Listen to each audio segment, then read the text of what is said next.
Supreme court ने दिल्ली और NCR क्षेत्र में आवारा कुत्तों की समस्या पर सख्त रुख अपनाते हुए आदेश जारी किया है कि अगले 6 से 8 हफ्ते के अंदर सड़कों, कॉलोनियों और सार्वजनिक स्थानों से सभी आवारा कुत्तों को हटाकर शेल्टर होम्स में स्थानांतरित किया जाए। कोर्ट ने यह भी कह दिया है कि अगर कोई भी व्यक्ति इस अभियान में बाधा डालता है तो उसके खिलाफ सख्त कार्रवाई की जाएगी। तो वहीं कोर्ट ने सरकार और नगर निगम को निर्देश दिया है कि वे स्थायी और सुरक्षित डॉग्स शेल्टर तैयार करें, जहां पर कुत्तों की स्टेरिलाइजेशन, वैक्सीनेशन और देखरेख की समुचित व्यवस्था हो। साथ ही प्रत्येक जिले में हेल्पलाइन नंबर और त्वरित कार्रवाई दल गठित करने के भी आदेश कोर्ट ने जारी कर दिए हैं, ताकि आम नागरिक आवारा कुत्तों की सूचना नगर निगम को दे सके। तो वहीं सुप्रीम कोर्ट की पीठ ने कहा कि अब समय आ गया है कि समस्या पर संवाद से आगे बढ़ते हुए ठोस कार्रवाई की जाए। अदालत की टिप्पणी थी कि अब बात नहीं करनी, लड़ाई करनी है। देखिए, अगर कुत्तों के काटने से हुई मौतों पर अगर हम नजर डालें तो पिछले 5 वर्षों में रेबीज के कारण दिल्ली में 37 लोगों की मौत हो चुकी है। वर्ष 2018 में सबसे अधिक 15 मौतें दर्ज की गईं, जबकि 2019 में 10, 2020 और 21 में 3 मौतें तथा 2022 में 6 लोगों की जान गई। इसके अलावा डॉग बाइट के मामलों में अप्रत्याशित बढ़ोतरी देखी गई है। वर्ष 2022 में जहां 6,691 मामले दर्ज हुए थे, तो वहीं 2023 में इनकी संख्या 17,874 हो गई थी।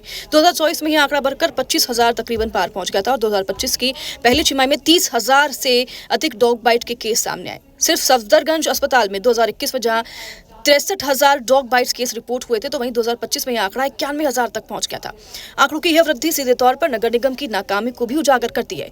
दिल्ली नगर निगम एमसीडी पर आरोप है कि पिछले 11 वर्षों से किसी प्रकार का डॉग सेंसस नहीं किया गया, जिससे कि यह स्पष्ट हो सके कि शहर में कुल कितने आवारा कुत्ते हैं।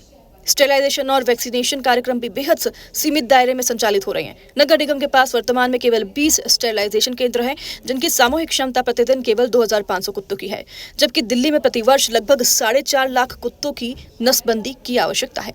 तो वहीं 2025 की पहली छमाही में एमसीडी ने लगभग 62,000 कुत्तों को स्टेरिलाइज और वैक्सीन दिया है। तो इसके बावजूद रेबीज के 49 मामले सामने आए हैं।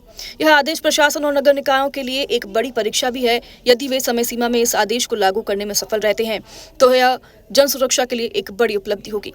लेकिन यह आदेश अगर पहले की तरह ही कागजों में सीमित रह गया तो इसके गंभीर सामाजिक और कानूनी परिणाम भी हो सकते हैं। अब ये तो है कोर्ट का आदेश, कोर्ट का पॉइंट ऑफ व्यू। तो वहीं इस फैसले पर जहां आम जनता में राहत की भावना दिख रही है, तो वहीं डॉग लवर्स में भारी नाराजगी देखने को मिल रही है और उनके भी कई आरोप और तर्क हैं। उनका क्या कहना है, उसके लिए अगला वीडियो जरूर देखिएगा।